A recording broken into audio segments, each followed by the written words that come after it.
டேய் செந்தில், இப்ப ராதிகா இல்லைன்னா கோபிநாத் பெரிய ஜீரோடா. Just zero. டேய் கோபி, என்ன நடந்துச்சுன்னு எனக்கு சரியா புரியலடா. உன் வருத்தம் எனக்கு புரியுதுடா. இங்க பாரு, ராதிகாவும் நீயும் இதுக்கு முன்னாடியும் சண்டை போட்டிருக்கீங்க, திரும்பவும் சேர்ந்துருக்கீங்க. அதே மாதிரிதான் இந்த தடவையும் சேர்ந்துருவீங்கடா. இங்க பாரு, நீ தேவையில்லாம ரொம்ப யோசிக்கிற. Please calm down. இல்ல செந்தில், இல்ல. அவ வீட்டை விட்டு கிளம்பும் போது அவ பேசின விதத்தை நீ பார்க்கல, நான் பார்த்தேன். டேய், வீட்டுல இருக்கிற எல்லார்கிட்டயும் ஒருத்தர் விடாம போய் அன்பா பேசினா. நான் செஞ்சதெல்லாம் தப்பு, என்னை மன்னிச்சிருங்க, மனசுல எதுவும் வச்சுக்காதீங்க அப்படின்லாம் எங்க எல்லார்கிட்டையும் பொறுமையா பேசிட்டு போனா.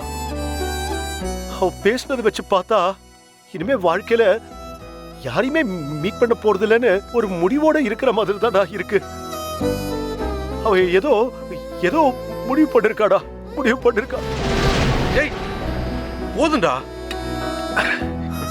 டேய், இது உங்க 2 பேரோட வாழ்க்கைடா. அதப்புறம் அவங்க மட்டும் முடிவு பண்ண முடியும்? பாத்துக்கலாம், விட்றா, நீ கவலைப்படாத. நான் ராதிகா மேல உயிரையே வச்சிருக்கேன்டா. ஆனா என் மேல அவ கொஞ்சம் கூட அன்பில்லாத மாதிரி நடந்துக்கிறா. என்ன பண்ண சொல்ற? டேய்